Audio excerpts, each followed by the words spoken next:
Hey, welcome back. You've made it all the way to tutorial number 4 on how to create a show management Google Sheet along with provider tracking. What we've done so far is created a current and watch list or sheets where we can now programmatically add these shows to our sheet, but there's no way for us at the moment in our user interface to select a menu item and then add a show. In this tutorial, we are going to do just that. So what do I mean? Well, let's go into the final version that you're going to create, and you will have this little manage button up the top here. And you're going to click manage and you're going to search for a show. Okay, let's say we want to search for a show that just come out on Netflix called Black Rabbit. Okay, and we've got an item here. If we just typed in rabbit, for example, that's going to come up with a greater list. So let's say if we rabbit, I can't remember the first name of it. I can scroll down and say, here it is. But now I'm looking at rabbit stuff. What other things are available? So one thing we could do with our black rabbit is have a look at more information. It looks pretty limited here, but there's a little triple ellipse so we can have the princess and the rabbit fairy, and we can read more about that. I don't think it says anything there for that one. And we can have a look at multiple pages. Now these pages are being loaded live and then stored locally. So if I wanted to go back a page, that's still going to remain. So only when I look at the next page will that be loaded. So rabbit on the moon, some more rabbit stuff here. Goodo. And we can also look at our last page. And then flit forwards and backwards through these until we find the one we want. Now we want this black rabbit one, so we want to add that into our shows list. So we're going to hit this add shows list and it asks us if we're sure. Yes, we are. I'm going to hit yes. And now black rabbit has been added to our shows list. Sponsor. So that's what we're going to build today, this front end. Now front end work can be fairly time consuming. So this is going to be a relatively long tutorial, but it's going to be pretty fun too, because you're going to get some great outcomes pretty much immediately. So let's dive in. Okay, so if you've been playing along, you should be up to date and ready to go to dive in from the previous tutorial. But if you're just starting afresh from this side, there is a copy of the starter sheet in the link in the description below.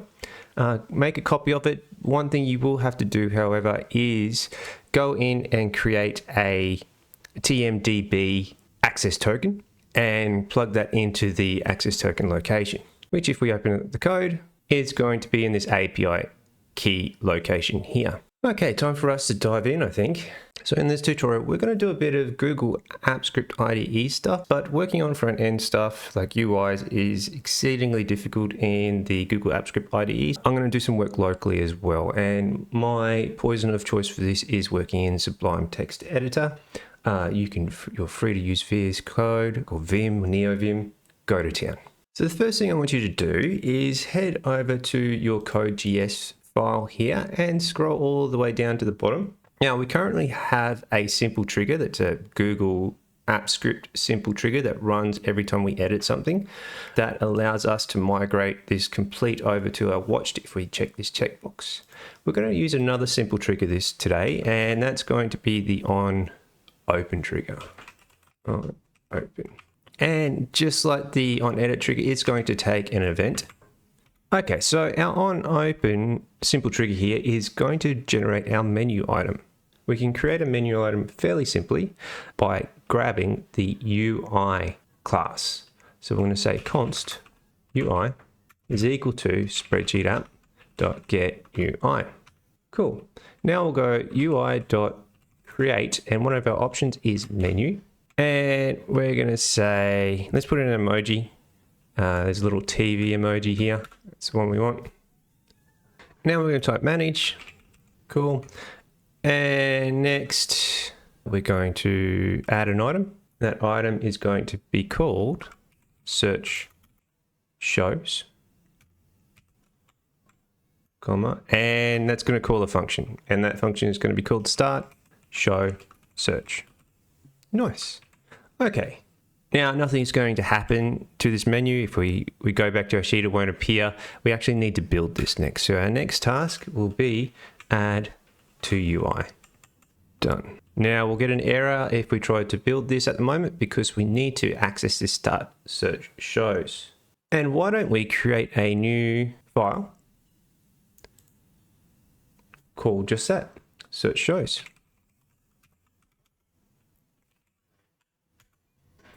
Awesome. So now head over to your search shows and we're going to put in that function. So it's that start search shows. Okay, and explain what it does. It executes the show dialog. Nice. Okay, so now we need to, from the start search shows, we need to get our, or call in our search shows HTML file, which we haven't created yet either. So let's go ahead and do that. So I'm going to say add file, HTML, and here we'll say search shows. So we might say search shows, we're going to get an error because there's a duplicate. So search shows HTML. Yeah, all is good in the world. Okay, and let's just put in a little comment, say hi, so we know it's us. Back to our search shows, and let's go const HTML equals, and here we're going to call the HTML service, and we're going to create a template from a file here. Okay, it's important that we have this one because we're going to create multiple files and build them before they're going to be generated on the screen. And here we'll say search shows. Shows, so this is the file name, so search shows HTML. Okay, and here we can chain to some things. First we need to evaluate that, so it's going to put it all together. And then we can set the title, which is going to be search shows. And then we need to set the dimensions. So I'm going to set this set width to 700 and set height to, let's see, set height to 500. Okay, nice, we're nearly done. So we'll say const UI is equal to spreadsheet app dot get UI. So this grabs the get UI. Okay, so it's the same thing we did over in our code here. So we're doing the same. We're going to get that UI.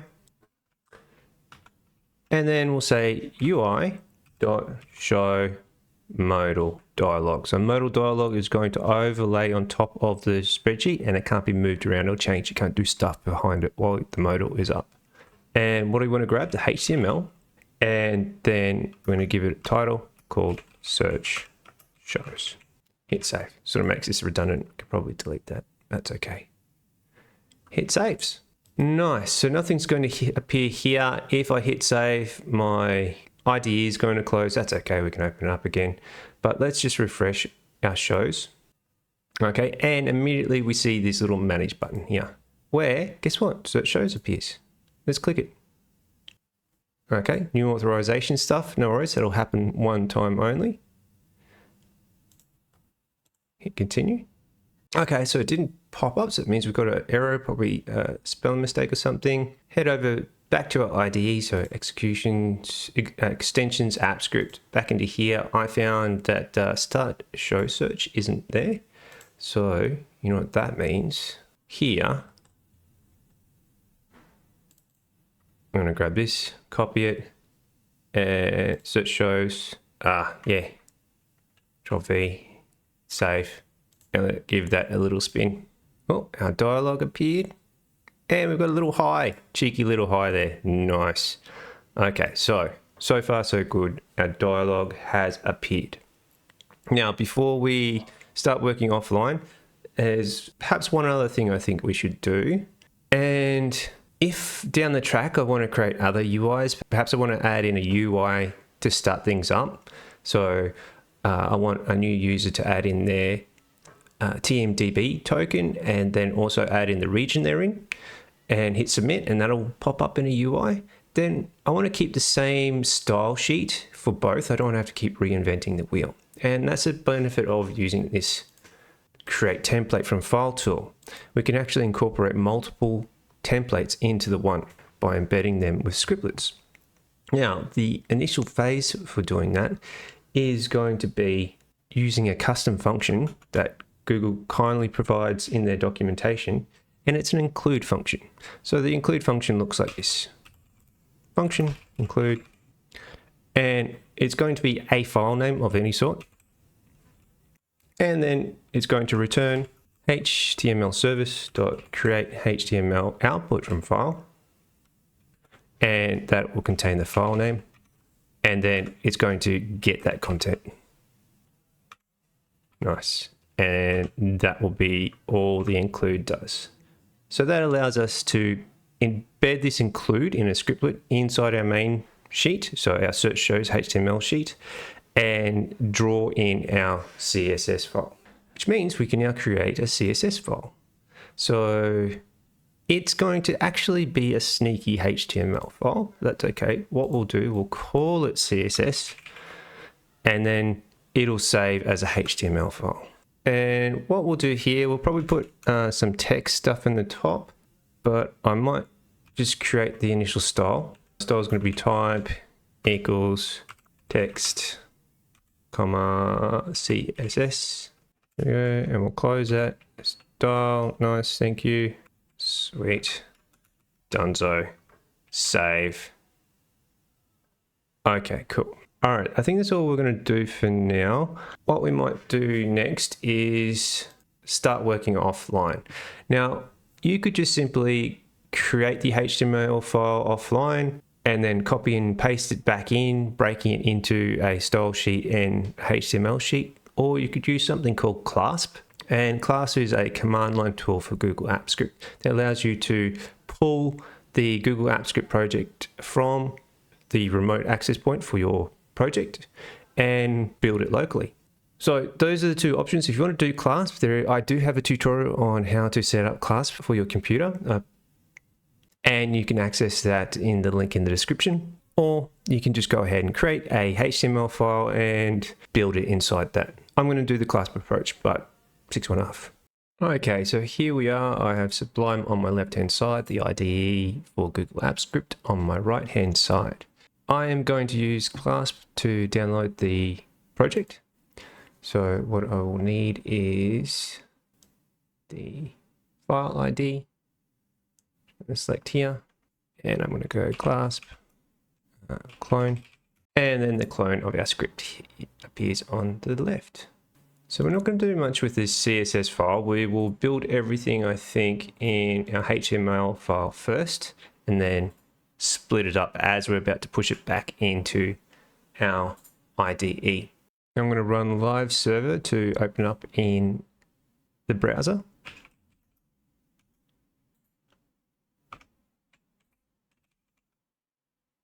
And select search shows. All right, so let's dive into our front end. So in our HTML head, we first want to get some fonts, I think. And I'm going to stick with the Google theme, and we can go to Google Fonts, and I'm going to search for Poppins. It's one of my favorites. Just here. It's an Indian version of it. Very cool. Let's change the language to English so I know what it looks like. All right, that looks pretty nice. Excellent. So we click on Get Fonts, which I think is probably already loaded, but I've got Get Fonts. And we want to get embedded code. And we're just going to grab this for now and add that in here. So I'm going to put a little comment and just say css.html. So know what I'm going to be moving a little later. Let's just copy the code and whack that bad boy in there. Nice. Okay, and now let's create our style sheet. Let's say style. And we will add in, just for everything, I'm going to say box sizing. It's going to be a border box. Then we're going to set the margins to 0 for the outer border, the padding to 0. Nice. Then we're going to set the body, and body is going to have a font family. And here we're going to grab in our Poppins. Oop, oop. and then it will default to sans serif. Nice. We'll make the font weight equal to 400. The font optical sizing will be auto, and then the font style, let's make that bad boy normal, and then the padding, we want to make it 1 rem unit. Okay, save. All right, so we can already see that we've padded in 1 rem, so it's like 1 character sort of thing, and then our font has also changed to high. What should we do next? We could probably start working on the body a bit. I'll also make a note down the end here. So we'll comment and say and CSS.html. HTML, TML. Cool, bananas. Hit save. Okay, so let's work on our body. Inside our high, we actually want to make a container class for our div. So let's just create a div that has a class called container, and we will move that up. Cool. And why not? Let's maybe style that container. I can do that here. Set container. And that container, that's going to dot container because it's a class. It's going to have a margin left will be auto, and margin right will be auto, just to spread it out, and then we'll give it some padding of 1.5 rem. Go. Cool. All right, so back to our container. And inside our container div, instead of having our cheeky little high, we first need a label, because we're going to have a search bar, right? So let's change this to a new div called class equal to search dash section. And what are we going to do in there? We are going to create a label, and that label is for the search name with the class equal to search dash label, and it's going to be called SearchShow. Let's bring that label back up. Okay, so SearchShow appears, and let's make another div class search dash show search input wrapper, and inside that, close off that div, and inside our search input wrapper we'll create our input now. The type is going to be text, the name is going to be search, the ID is going to be equal to search, and the class is going to be equal to search dash input. And let's chuck in a placeholder, so it gives us a little hint for the user or me what to add in. And what we say, we will say search for your show, capital show here, dot dot t dot dot. Nice. And then we probably want to put a button at the end of it, don't we? So just see how that looks. Yeah, it's pretty ugly for now, but we will style this to perfection. Button is going to contain search there. Okay, so far so good. And let's give it a class equal to action button, and an ID equal to search dash button, and we'll do it on click. So when it clicks, we're just going to say search show. I think that little section will be done, but as I said, it doesn't look all that pretty right now. Move this across a bit. So let's do some styling. We've got a couple of classes here we need to fill out. So we don't have our search section at the moment. Got a container, let's do search section. And we want to give that a bit of a margin down the bottom because we're going to put a line and some stuff underneath. So search section, we'll just say margin dot bottom is equal to 1.5 rem. We won't see the fruits of that labor just yet. I suppose we could say hi. Not doing a whole lot yet, but it will. What's next? We need a class called search. I won't really do anything with this search label for now, I don't think. I might just make a general label search. But if we want to style the label later, we can. A search input wrapper probably needs a bit of a pretty up though. So this wrapper is just going to help us display things and align them a bit better. So let's just grab this. I need a dot there. And we can say display X. What else? Align dot items. We want to align them center, and we want to provide a gap between the items of 5 pixels. Okay, so far so good. Our input is not that pretty though. So that's, we can say search input. We've got a search input here we could use. Don't see any reason why not. Search dash input, and we can make the padding say 8px. Oh, 89, that's going to be huge. The border is going to be 1 pixel by, and it's going to be solid. 1px solid with black. No, with, it's going to be 1px solid white, I think. And then a border radius of 4 pixels.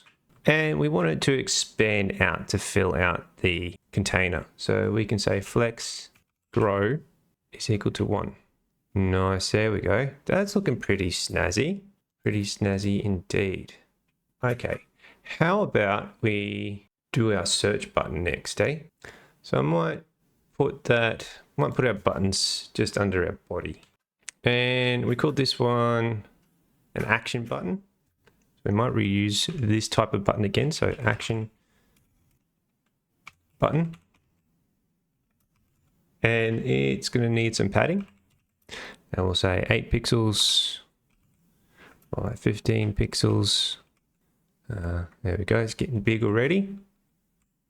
And then we want a background color. Dash color.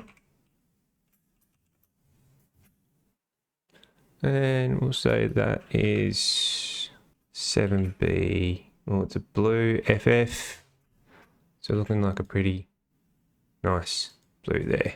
Good, but now our text is sort of vanishing in there, so we need to change the color of the text to just a white. And now we've got a dodgy border on our button, which we're not happy with, so we can say border. Let's change the border radius first. Let's not use the Material 3 design and go crazy with our radius, so just make it simple. Okay, 4 pixels looks very tidy to me. We want to change, so right now the cursor is just doing the same thing when we hover over it. When we hover, we want it to look like it's doing something. So we'll change the cursor to pointer. And then oh, I missed something. Let's put the border, get rid of it with the none. That's looking good. Cursor pointer, bang. Zoom in a bit so you can see some prettiness. There we go. Nice font. Wait. Let's make the font bold so it pops a bit. Ooh, looks nice. Happy with that. Okay, and let's give it a little bit of animation when we hover over it, because right now it's just doing nothing. So we can say action button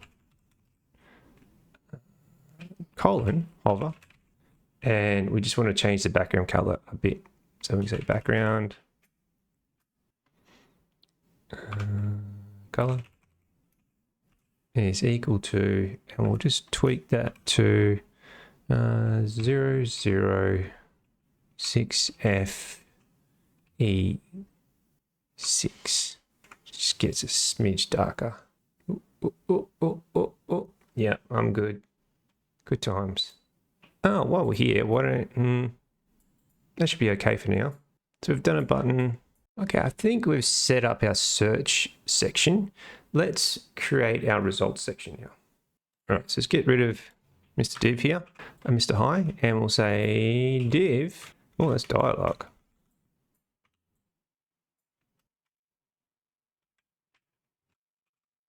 Okay. So our div, we'll give it a class, and that's going to be equal to results dash section. And inside our results section, we want to create our list of all the show results we get from our search. So here we're going to say H2. We'll put in a little header in there. We'll call this results. Okay. And then we probably want to do our page buttons. So we want pages, so we don't have all our results on one page. We want to just get them as we retrieve them. So what we might say is, we'll say class. So is equal to results. We'll call this one. Okay, it's a results section. Let's put in a header. We'll put that inside a wrapper. So div class is equal to results header wrapper. And then we'll go H2 results. There we go. And also in a header wrapper, we want to add a page button tool. So we can say div, so a bunch of page buttons, so we can do pagination, which is the fancy name for it. So we're class equals page button or buttons dash wrapper. And here we're going to create another div. And inside div we'll have a page. There we go. And then we'll create a span. And that span will have an ID of page. And let's just put in a hash here. So that identifies the number. So it'll be page 1 or something or other of span again. ID is equal to total pages. And then we'll put in just a little placeholder hash as well. So we say page 1 of 4 or 1 of 1, whatever. And then we'll close the span and then all is good in the world. Save. Okay, so far so good. And now we'll add in our buttons. So we'll say button ID equals for previous page button on click going to be equal to previous page function, which we need to create. And we will eventually set that hidden. But the button will look like 3 little arrows to say which direction, and we'll close that button. Let's duplicate this. Instead of previous, it'll be next and next page. And we'll change our arrows, point the other direction. Cool. All right, so we got some styling to do there, which is okay. All right, so by default, these will be hidden, but we need to do a bit of testing first. So let's style these up first, hey? What do you reckon? Okay, so let's go with let's do our results header, wrapper. And inside our wrapper, we want to make the display another flex box. And we're going to change the flex direction to ensure that it is in a row. Then we want to justify the content to be space between, and then align items to be center. And then we'll put in a gap again of 5px see how that turns out. Not so bad. I like that. So our page numbers, our results are over here, and our pages are going to be over to the right hand side. That's how we want it. Might want to line up these center bits here. So that's probably going to be our page button wrapper. And we say pink. And we can make the display again. Flex. And just put in a gap of 5 between the buttons. And hit save. That's looking pretty good. Nice, good. So we want them to appear on the right, and they'll vanish if we shouldn't see any pages. If it's like page 1 of 1, these shouldn't even appear. Okay, but we do need to make them much prettier. So let's work on these buttons now. And we will just say inside the wrapper, we want to do stuff to the button. And first we'll set the padding to be 4 pixels by 8. And then the background color to P3,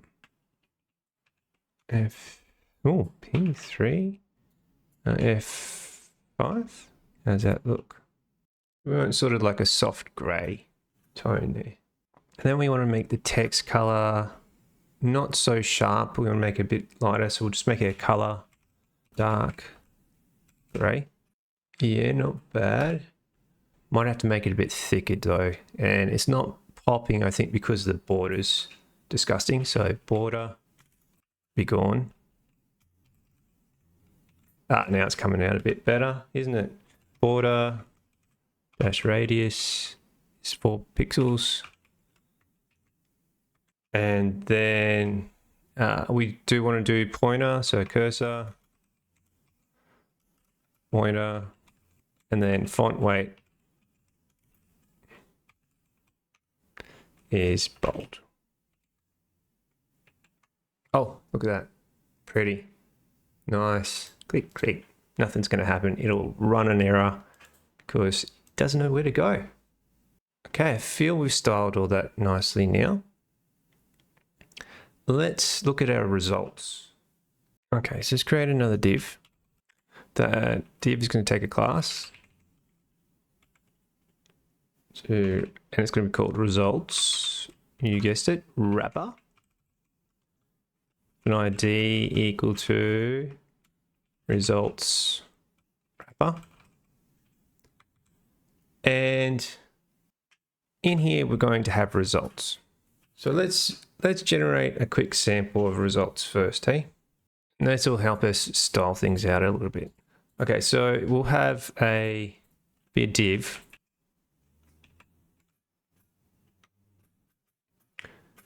With a class equal to result that we can style. And it's going to take an ID. It's going to be equal to ID something or other, which we'll fix in a moment. And that'll actually be the ID that we draw in, right? And then we'll say div class, and we want to create like an image first on the left-hand side. So we'll say div class equals result dash image. And then let's add in our image. src going to be equal to, and we'll just put in a little placeholder. You can find anything you like, or you can just use something from our website. I'm going to just chuck that in there. And let's give it a width of 45 pixels. Cool, that's coming up. Still some errors in there. Let's close the image tag. And now let's put in a button as well. And that's going to contain an add button underneath the image. And this is going to stay inside this image class, image div, because we want them one underneath the other. So button class is equal to add button, and the title is going to be equal to add to show list. So allow us to hover over it explain what the button does because it's going to be an image.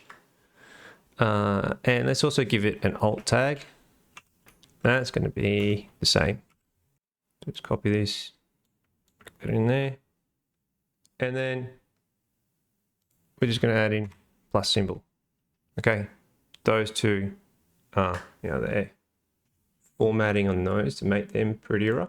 First, let's start off with the result image. So let's put this underneath here. First one we want to format is what do we got here? It's the result class, yeah? So result, it's going to display flex again. So internal flex with a gap of 5 pixels and align items to be flex start, and then margin bottom. Don't think we care about anything else. We'll make that 20 pixels. So every time we create something new, there's a little space. Padding is going to be 15 pixels all around. The border, want a little light border around it to distinguish it between different shows. So border, it's going to be one pixel solid,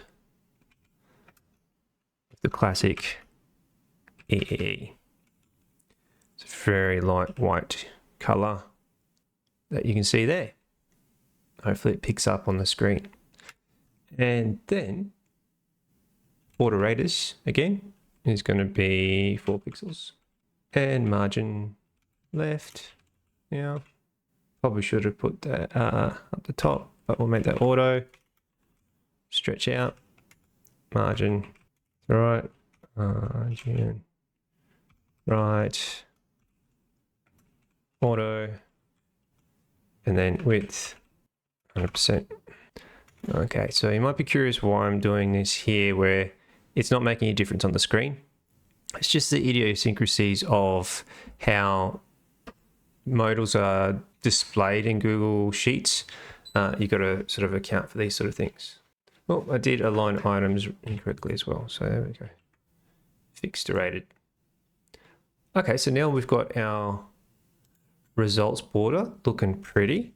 Let's work on the next bit, which is going to be this results image section maybe inside our result.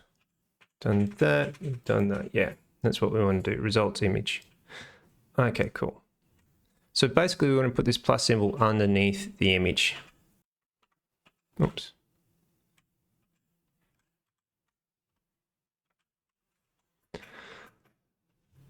Okay, so display, flex direction is going to be a column, so they're underneath each other. Column, save. Oh, still fighting me on it.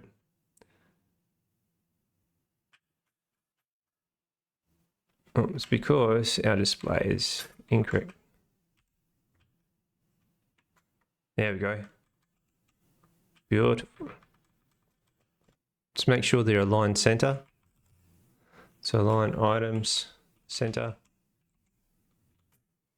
Good. Flex, shrink is 0. And then gap, going to be 10 pixels. Bit of space between the image and the button. Now I probably want to also work on the add button. This is in this section here. So let's say add button. We want to style it prettier. So again, display, flex, justify content, center. Don't think these really matter. So for add button, we can see that it's not aligned. Let's set our width to 30px and our height to 30. Okay, not so bad. And background color to We want to like a green 22.8 A745.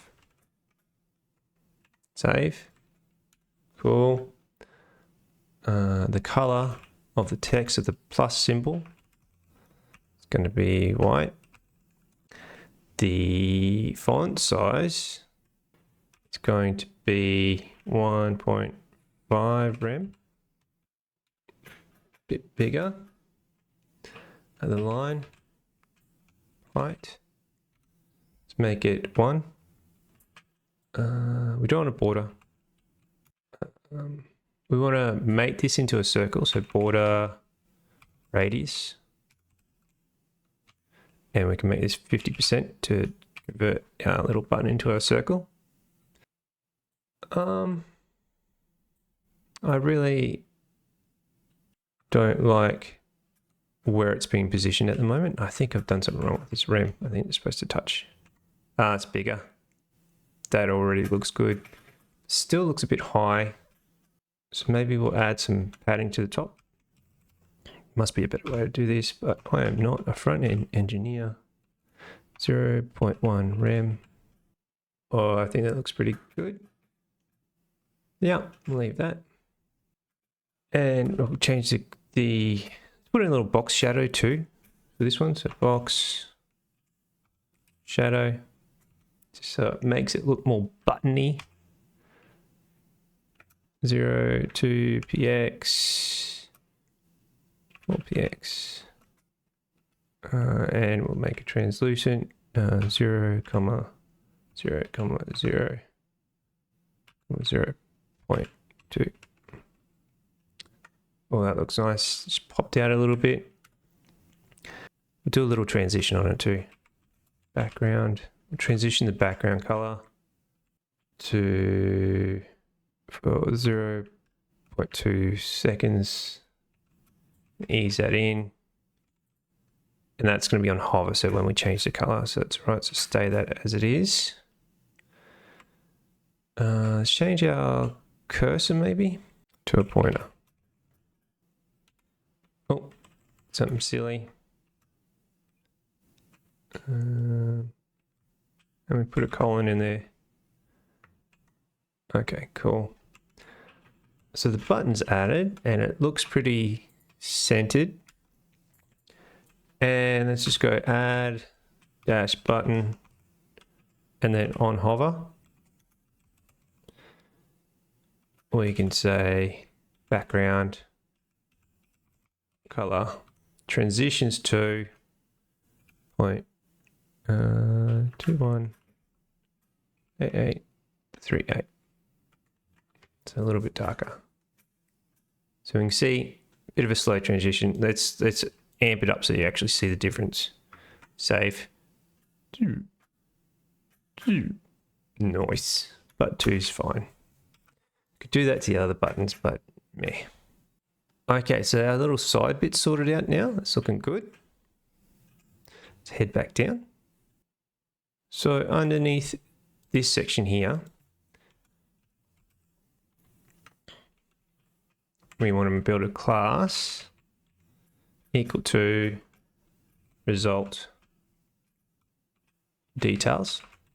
And that's going to take a header with the title of the show or the title of the series. Class equals result title, and we'll just say Yagi in space. And then div. Then we want a paragraph. It's going to be equal to another class called result dash first add. I will make it strong. String strong.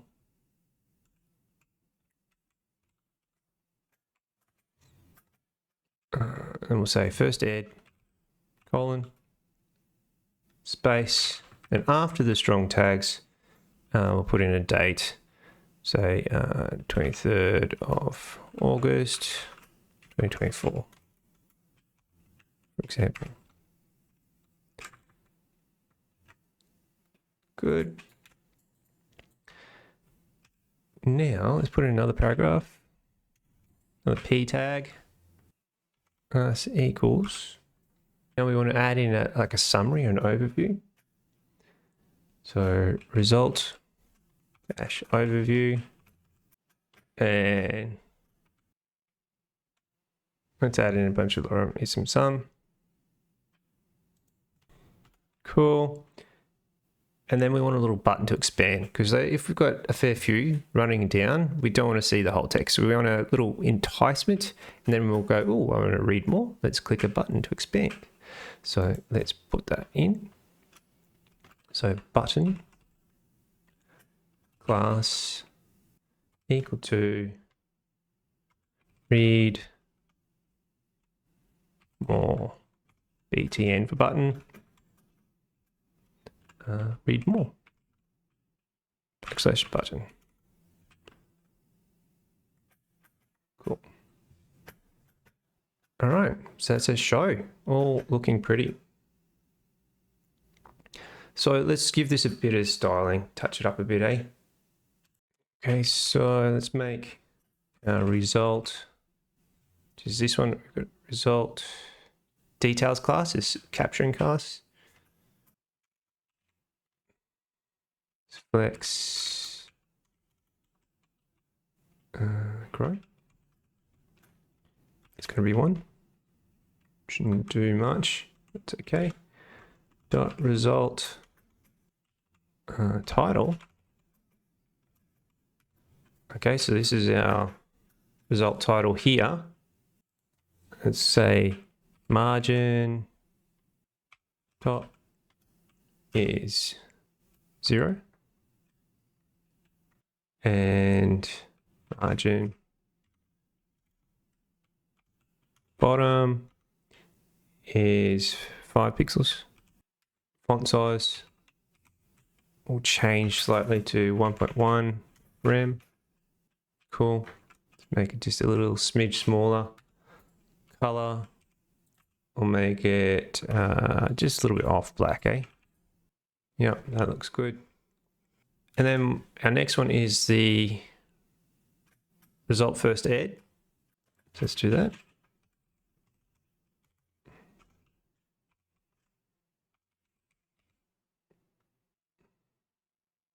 Is that how we did it?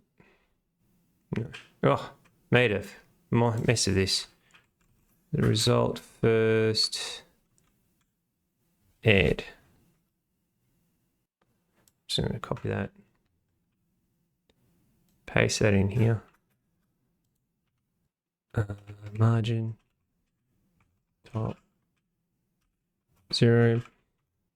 Margin bottom 5px. Font size. Shrink this down a bit, maybe to 0.9 rem. Yeah, that's better. Font style is going to be italic, and then color 555. Cool. A little bit off black again.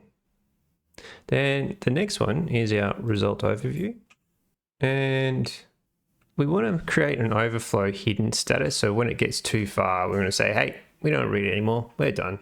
Unless the person clicks read more. So let's go overflow on hidden.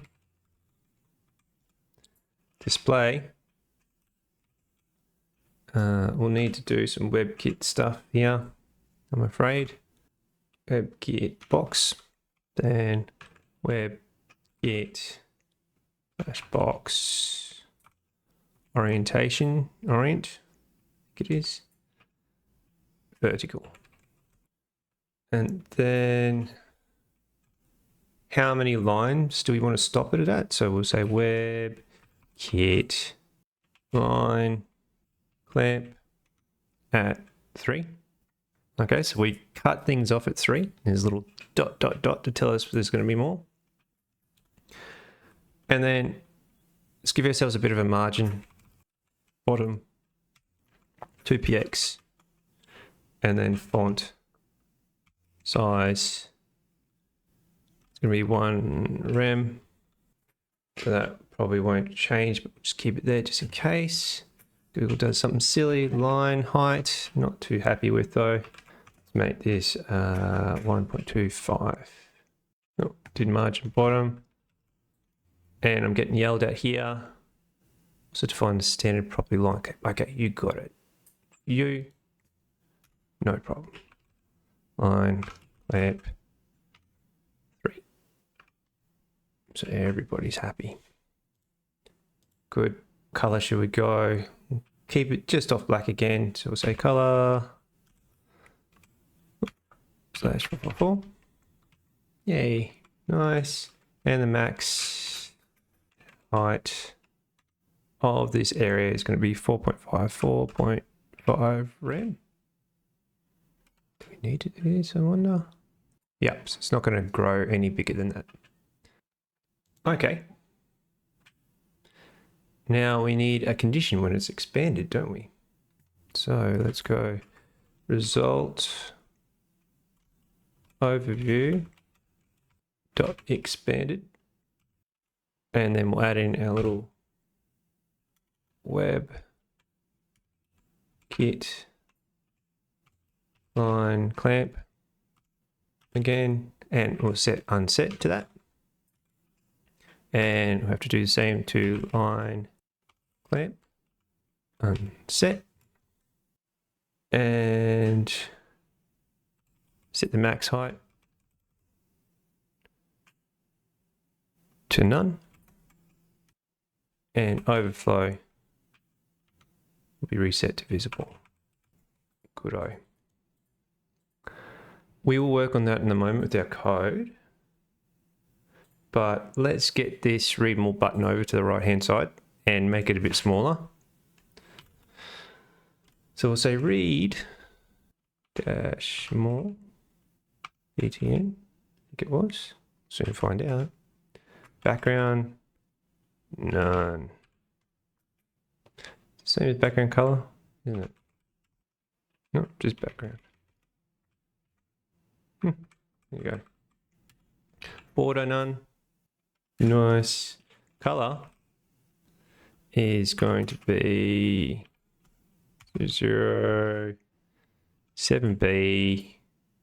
FF.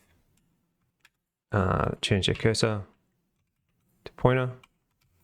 Could have done that in the overall button class, I suppose, but that's okay. Padding, it's going to be 0.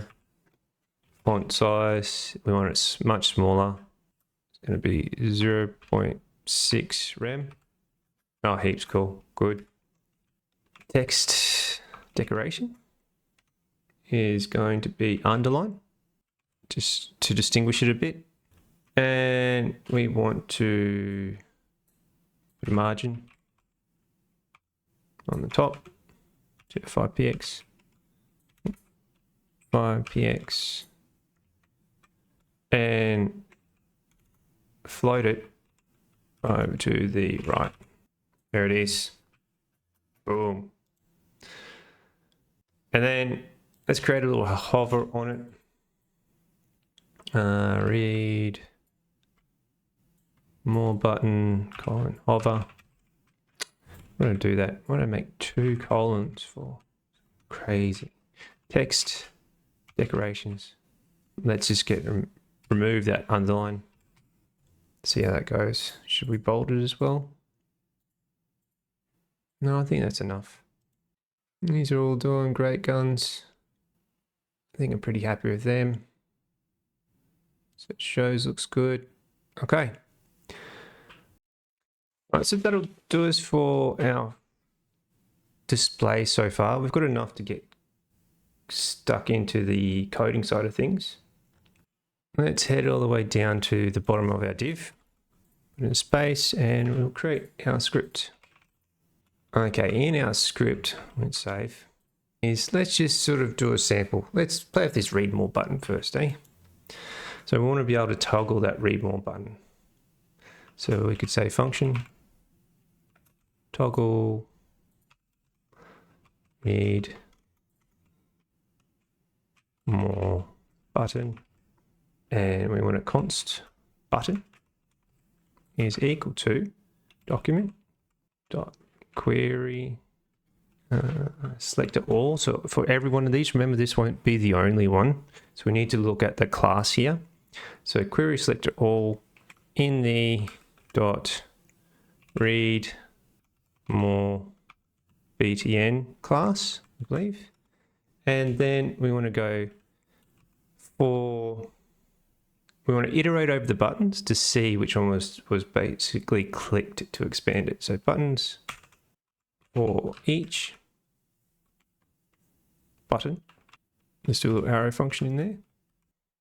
We want to get the element just before it. So for us, that's going to be this one just above. So the previous element for this button is going to be this results overview. So we can use the previous element sibling, or the method here, I think. So we can say const previous element equals button dot previous element sibling. Okay, and then if the previous element dot class list dot contains, so if it contains a result overview, this one here, I'm going to do some stuff, contains result overview, then we're going to add an event listener to it. So button dot add event listener, and it's going to be when we click this button, I'm going to do an action. And scroll up. Previous element dot class list dot toggle. Toggle. We're going to toggle on the expanded. So if you remember, got this little expanded extra bit here. And if the previous element dot class list, you know what? Let's instead of keep saying class list and being silly, we will just say const previous element class list, and then do that, and this is spelled wrong, so we'll just go class list here, and then replace that, replace this, and replace this. So if the previous element class list now contains our expanded, we want to change the text. So button dot text content is equal to read less. Otherwise, button dot text content equal to read more. All right, I think that is it for our toggle. Let's have a look. Oh, something happened. Let's hit F11. Let's hit F12. Have a look at our console. There's no errors. Oh, we need to make toggle overlay work, don't we? Let's just run that temporarily. Toggle read more button. Okay. Buttons is not defined. No, it's not. Hit save. Ah, there we go. Expand, contract. Lovely. Bink, bonk, bink, bonk. Cool. All right, so we don't need that running as soon as we open though. So we have proved it works, so that's the main thing. Okay, so the next thing we want to do is start setting up how our data is going to be inputted into our front end here. We're going to use session storage instead of using the memory to hold on to things. So let's first clear out the session storage from any previous event and say clear. We're going to create an enumerator. So we'll say const sesh or session is equal to object even dot freeze, and let's make a proper constant. Nice. And our first item is going to be the query, going to be equal to query, page would be equal to page, total pages would be equal to total pages, results or result page going to be equal to result page, and then show ID would be equal to add show. Cool. So that'll help us out later. So the next thing we might want to do is got our read more sorted out, but when we select on this button, we want a little confirmation display coming up here. So it's probably a good time to start building that out. So underneath the toggle read more, we can say function set add button listener const button is equal to document dot query select all, and here we're going to dot get the add dash, just double check that add button class from that query, because imagine we're going to have lots of these, right? Cool. So again, buttons, just like the one above, just iterate over them again. Did I say button singular again? I did. At least I caught it earlier this time. Cool. Buttons for each button, arrow function. Then we're going to say button to add event listener, and that's going to be a click action. So when it clicks, we want to do this little arrow function.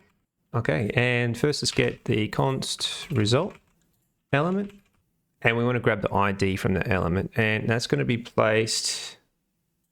If we look at our result, on each result we'll have this ID, then we'll have this number here. So let's just put in a dummy number, so 200 here now. And we just want to grab that number. So result element. And to do that, we need the closest div with the class result. So we can say button dot closest, and then we'll say div dot result. And that will be the parent, basically. And then we want to show the ID. So const show ID is equal to result element dot ID. And then we want to get, we'll just leave it at that for now, okay?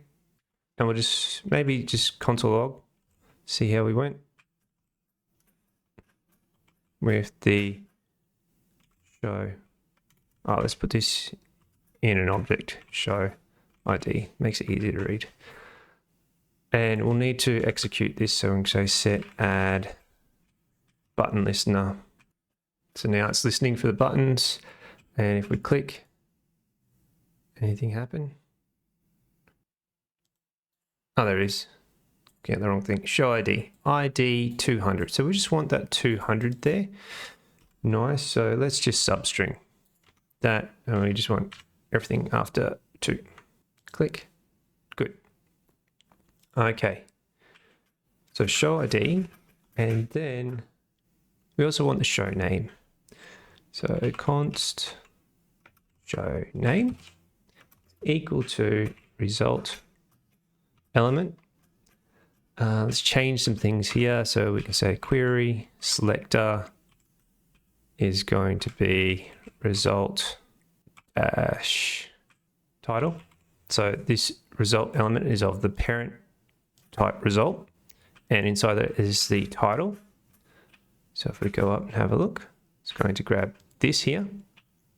Oh, Yagi is space. He's not. He's in space. Okay.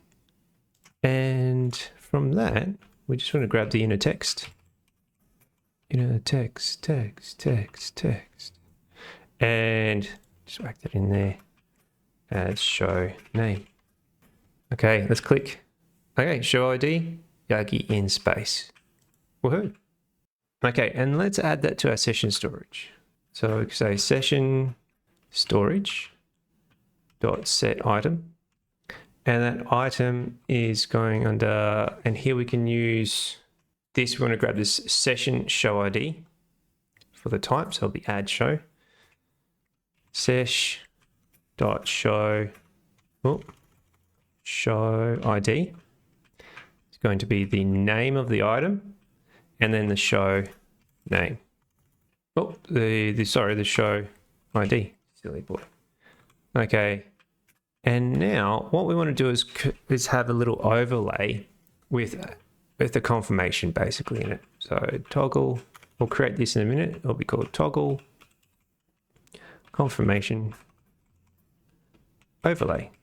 And that's going to take a show ID and a show name. Save. So far, so good.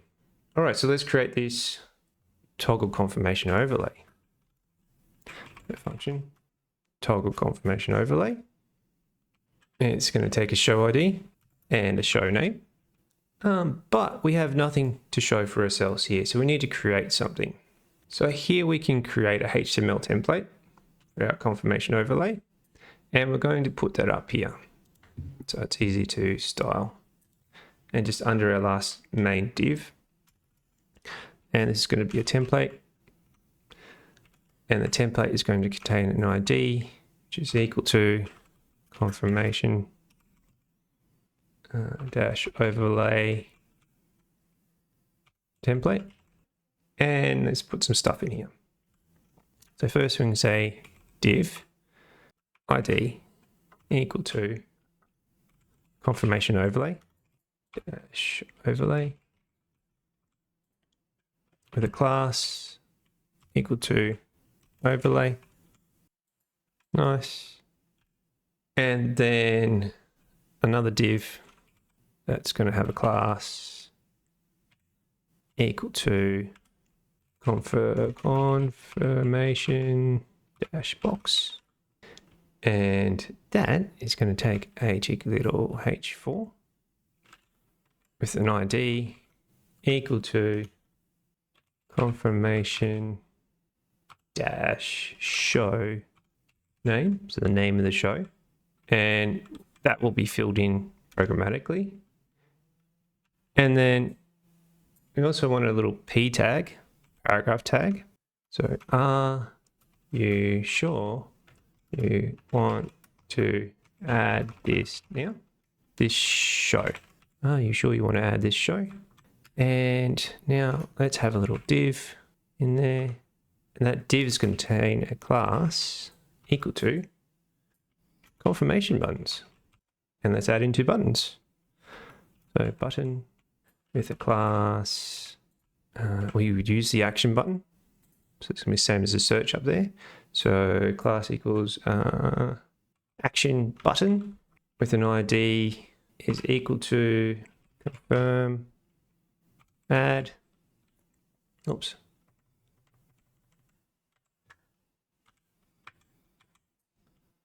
On click is going to call the add show function. And we want a yes. And let's just duplicate this. And we kind of have the same button type. Let's call this a secondary button with a cancel add.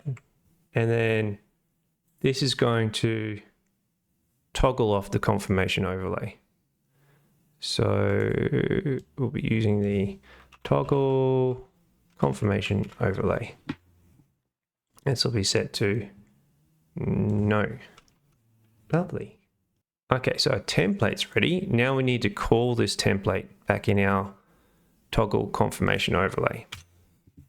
So here we can say const template is equal to document get element by ID. ID is this template ID here. Copy, whack him in there. Now we want to check if the confirmation overlay is already up, just in case. So we've got this here and we'll just look for existing confirmation overlay. So let's go const existing confirmation overlay equal to document dot get element by ID confirmation dash overlay. Cool. So now we can ask if existing confirmation overlay, then remove it. Otherwise, const template content is going to be equal to our template dot content clone. We're going to clone this, so clone node, true, and then document dot body append child template. So this is appending to the overall body because it's going to pop up over the top. Template content, and then document dot get element by ID. Here I'm going to change the confirmation show name. Yeah. So what's happening here? Confirmation show name is this one here. So we're going to change the header to inner text. It's going to be equal to the show name. We could set like a data point with the show ID as well. That's why I put it in there, but I'm not going to use it for the time being. See how we go. Hit save. Okay, so this won't overlay at the moment, but we just want to check for errors. Clone note node. Try it again. All right, so it's popping up just underneath. No worries. So we've got to do some work here to get this to overlay properly and to style the secondary button. Let's go ahead and do that. So let's head back up to our style sheet up here. And where we've got our action button, let's put in our secondary button. Button. Okay. Secondary button, it's going to take the same padding. So let's do all of this. It's going to make it look identical. I want to change the background color to be F7, F7, F7. That's F8, F7. Be white, and I'm going to just make this, I don't know. How's that look? Not too bad. I'm happy with that. Then we want a secondary button hover. Secondary button hover. And background color. It's going to change to, I don't know, is 555 darker? I think so.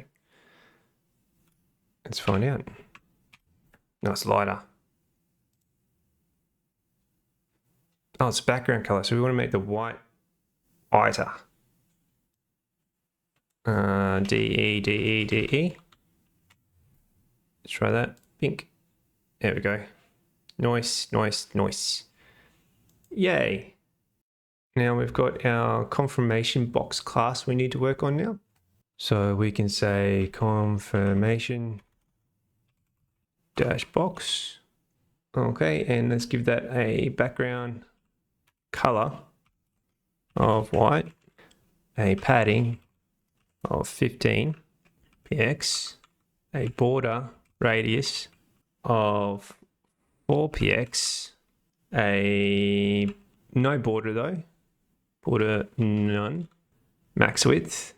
We want to set the max width because we want it like contained so we can see sort of a translucent background behind it. So max width is going to be 100 em and a margin of 15 px.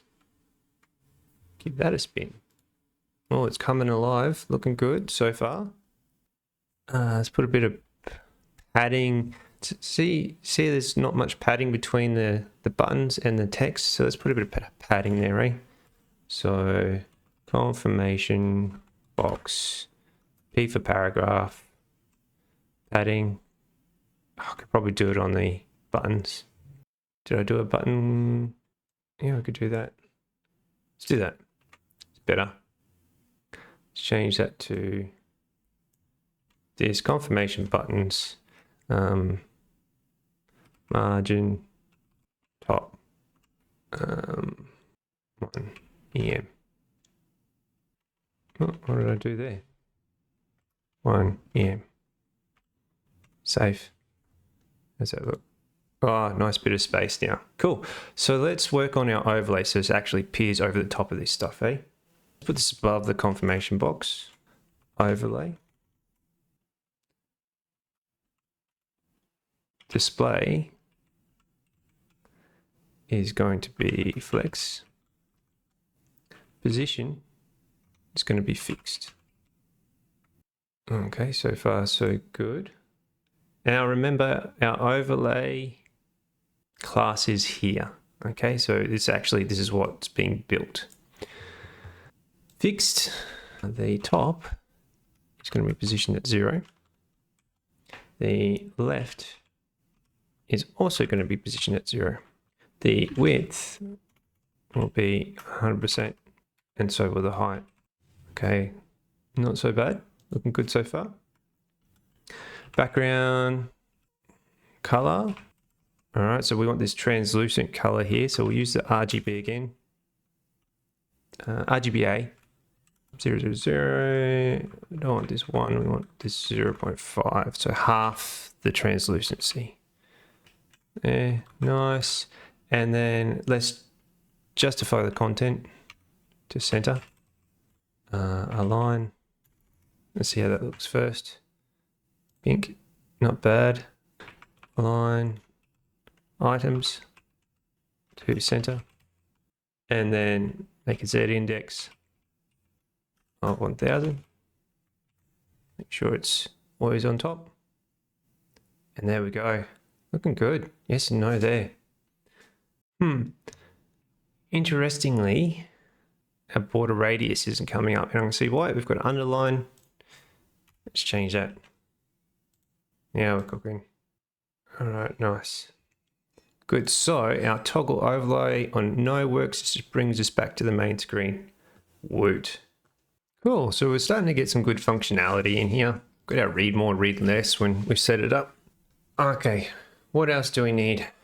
So when we're loading the screen, or when we're doing a search to the server looking for shows, we want a little spinner so the user isn't mucking around when they shouldn't be. So we need to create a loading overlay. So we'll do this again with a template. And one of the cool things with templates is, scroll down to our last template here. We can actually sort of develop this without the template first. And we can just say div ID, or you can even do it in a separate file and then bring it over.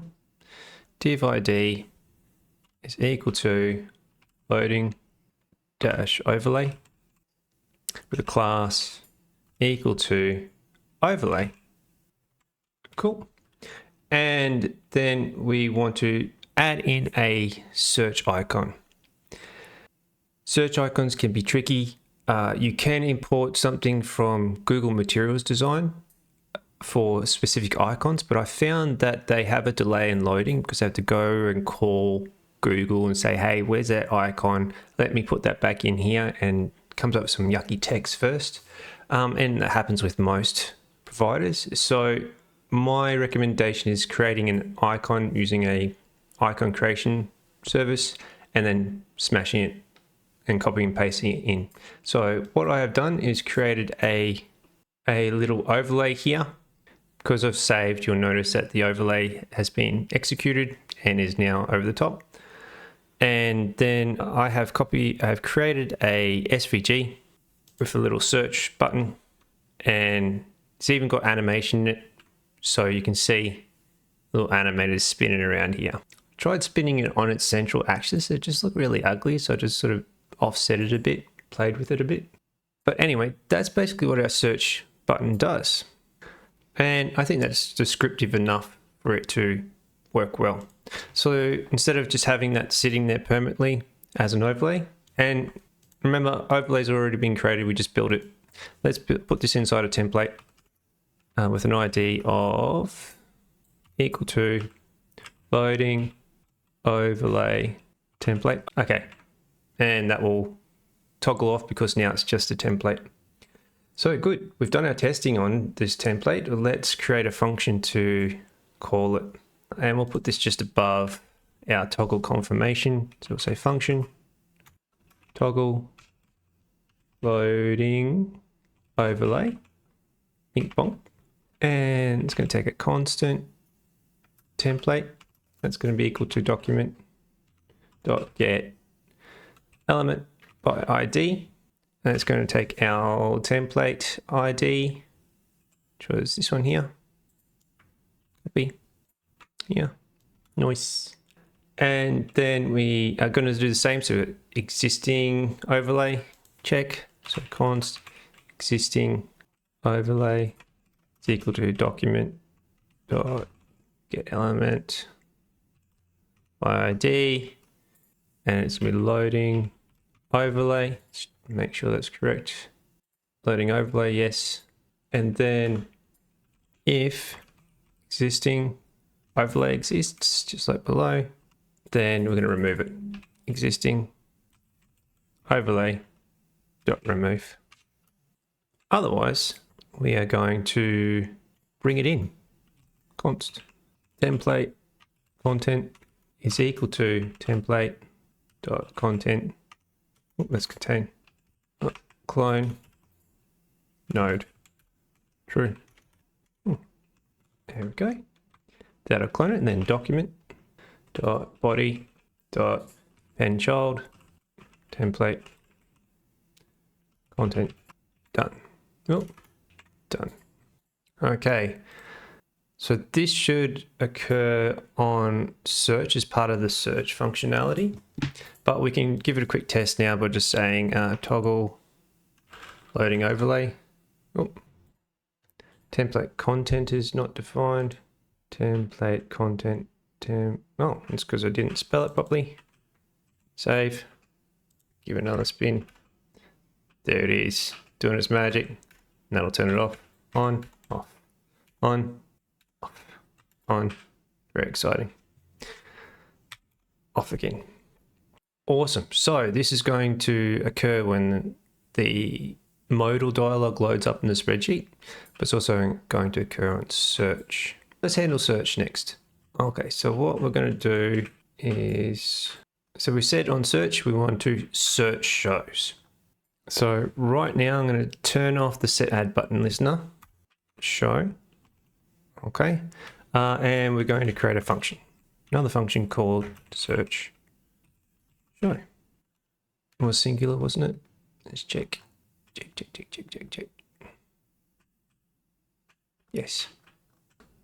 Let's just console log searching blah, blah, blah, for the time being. And we'll check search and let's have a look at our messages. Searching, good. That's what we want to see. But sometimes if we want to type, and if we're typing, we hit enter, the expectation is that searching should also occur. So we need an event listener to handle that as well. So we can say function set search on enter listener const search. We're going to get the search input element. That's going to be equal to document dot get element by ID. And what is the ID for that? I think it's just search, right? Let's go up and have a squeeze. Search input ID is search. Fantastic. Search done. Good times. Okay, so search now. So search input element. Once we've grabbed it, we need to add an event listener to it, and we're going to say on key down. We want to check to see if enter has been keyed down. So function e And we can say if e.key, so the key of the event that's occurring is equal to enter, then we want to run search show as well. So now if I click in here and hit enter, save, type in something, and I hit enter, and we've got a message searching. Oh, you know why nothing's happening? It's because we need to run this immediately. So this is going to occur straight away. So search set search there, Bing. So as soon as the page loads, we want this happening. So now let's try it. Blah, blah, blah. Hit enter. Searching. Good. Searching appeared in our console. Crisis averted. So now, when the search show starts, we need to toggle loading overlay.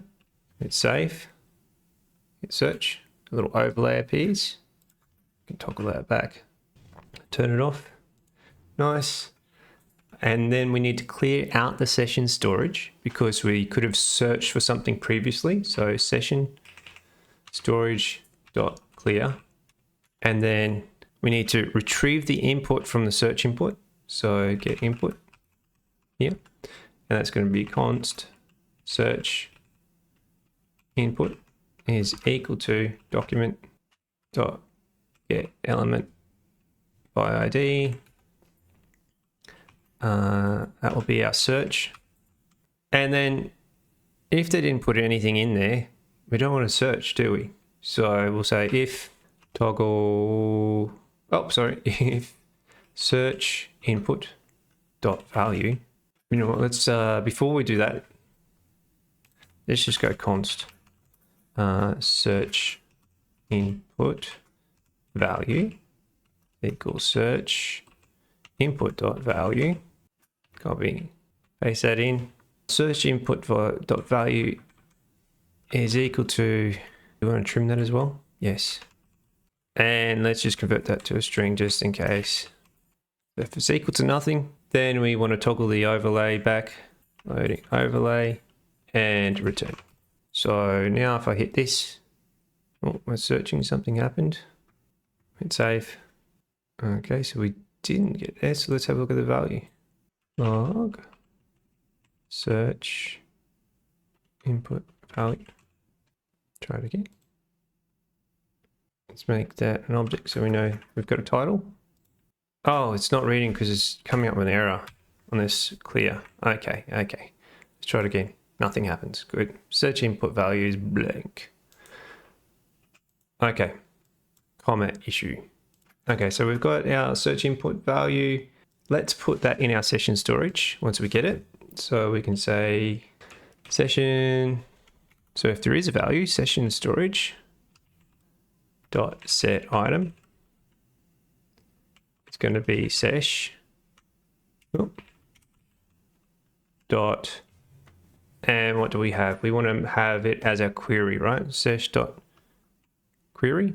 That's going to be our search input, search input value. Yeah, cool. So it just means if we go from page to page, we'll still have the search input that we can retrieve. And let's just put it in a console log that says searching for, oh, we'll use backticks. Searching for search input value. So we know what's going on. We can get rid of that one now. So the next thing we want to do is like clear these results here. So we will say clear results. So we got a whole new search and we want to display a whole new bunch of stuff.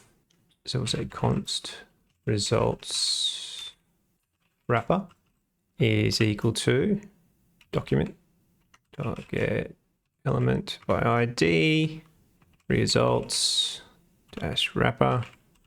I think that's what it is, results wrapper. Scrolly. Results wrapper is this main class here. Cool. And then say results wrapper dot inner HTML is going to be equal to just searching. All right. So that should clear this out. So if we just went, I don't know, we'll call it egg for a search. Okay, we're searching for egg. This didn't clear out just yet though. We do see an error. And it can't set properties of null. Result u LTS. Let's try that now. Egg again. Okay, and now that cleared out everything and we've got a spinner, so it's doing the thing. Beautiful. Okay, so now we need to prepare some data to send back to Google Apps Script. So we can say const payload is equal to JSON.stringify query, and then we'll make an object called query.searchText. And we need to set a page, because remember, this is going to be a number of pages, and we will just set this to page 1. Now, if you remember all the way back to when we set our code over here, if we go into our API interface, and I minimize the sidebar a bit, and we've got search shows, we've actually got a page identifier as well. Okay, so that will be page 1 we're looking for. And what we will be doing is saying google.script.run, and then appending with success handler and insert search results. So it's going to be, if it's successful, it's going to call the function insert search results, which we haven't made just yet. And then if it fails, we want to know too. So with failure handler, and these are all specific to Google Apps Script. So on search failure, and then we actually want the function that's going to be called in the back end. So it's going to be search for shows with our payload. All right, not a bad start. We've got our basic front end structure set up now. We've got a few more tasks to do on the front end, like inserting our list of shows, but we sort of know how to do that because we've got the skeleton here. In our next tutorial, what we're going to do is grab a bunch of dummy data, and instead of calling this straight away, we still want to test in this offline environment, this local environment. So we are going to create some dummy data based on a show search using our script, copy and paste that into here, and then run that from here locally to do our final testing, and then set up our pagination, and then connect everything back into our Google Apps Script project after that. So if you're ready to work on the next stage of this tutorial, this mini course, hit that like button and subscribe, and make sure you hit that notification bell for when the next tutorial in this series comes out. Until next time.